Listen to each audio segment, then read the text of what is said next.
मंडळी, electric bike खरेदी करण्यासाठी सरकारकडून 10,000 रुपयाचे अनुदान मिळणार आहे। ही योजना कोणती आहे, याची पात्रता काय आहे, कागदपत्रे काय लागणार आणि अर्ज प्रक्रिया काय आहे, A to Z गोष्टी आपण या व्हिडिओमध्ये समजून घेणार आहोत। तत्पूर्वी चॅनलवरती नवीन असाल तर चॅनलला सबस्क्राईब करा आणि बेल आयकॉन नक्की प्रेस करा। मंडळी, या योजनेचं नाव आहे PME ड्राईव्ह योजना। मित्रांनो, ही PME ड्राईव्ह योजना जी आहे ती भारत सरकारने सुरू केलेली एक महत्त्वाकांक्षी योजना आहे। आता ही योजना लागू कधी झाली तर 1 ऑक्टोबर 2024 पासूनच ही योजना लागू आहे आणि या योजनेची अंतिम तारीख म्हणजेच लास्ट डेट किती आहे तर 31 मार्च 2026 होय मित्रांनो। 2026 मध्ये ही योजना संपुष्टात येणार आहे। म्हणजेच आपणाला भरपूर टाइम आहे या योजनेचा लाभ घेण्यासाठी। पण या योजनेचा लाभ मिळणार कोणाला, याचा फायदा होणार कोणाला हे आपण पाहूया।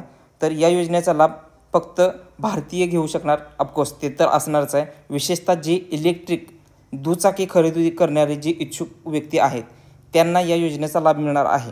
कारण या ठिकाणी सरकारने अंदाजे 24.79 लाख हे टू व्हीलरसाठी आणि 3.16 लाख हे थ्री व्हीलरसाठी अनुदान जाहीर केलेलं आहे। हे टोटल अनुदान आहे मित्रांनो, हे अंदाजित अनुदान आहे। आता हे अनुदान कसं मिळणार आहे तर पहिल्या वर्षी 10,000 रुपये मिळणार आहे, दुसऱ्या वर्षी 5,000 रुपयाचे अनुदान मिळणार आहे। मंडळी, या योजनेची महत्त्वाची बाब अशी आहे की या ठिकाणी ज्या कंपन्या नोंदीत केलेल्या आहेत त्या कंपन्या असतील तर त्यांचेच फक्त तुम्हाला ह्या इलेक्ट्रिक स्कूटी किंवा जे वाहनं आहेत ते तुम्हाला खरेदी करायचं आहे। आता त्या कंपन्या कोणत्या आहेत तर या ठिकाणी ओला, एथर, TVS, बजाज, चेतक ह्या नामांकित कंपन्या आहे। या कंपन्यांचीच वाहन तुम्हाला खरेदी करायचे आहेत।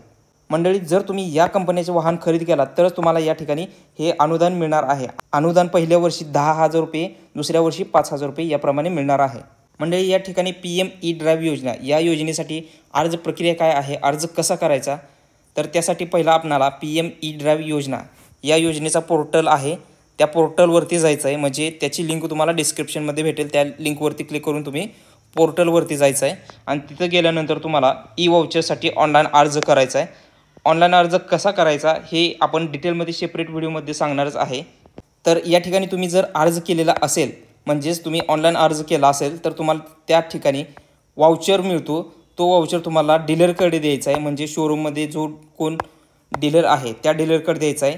तिथं जाऊन तुम्हाला ती जी स्कूटी किंवा जे इलेक्ट्रिक वाहन आहे ते वाहन तुम्हाला खरेदी करायचं आहे। ते खरेदी केल्यानंतर त्यांच्याकडे हे वाउचर द्यायचं आहे, ते डीलरच वाउचर त्या ठिकाणी सबमिट करणार आहेत। जर त्यांनी नाही केलं तर आपण स्वतःसुद्धा ते वाउचर या पोर्टलवरती जाऊन आपण सबमिट करू शकतो। बघा मित्रांनो, हे अनुदान अगोदर 40 दिवसामध्ये मिळत होतं, पण आता सध्या 5 दिवसामध्ये हे अनुदान तुमच्या खात्यामध्ये मिळतं। मंडळी, जर तुमचे या योजनेसंबंधित काही प्रश्न असतील तर कमेंटमध्ये विचारा आणि या योजनेचा ऑनलाईन अर्ज कसा करायचा ते लाईव्हमध्ये पाहण्यासाठी या व्हिडिओवरती क्लिक करा।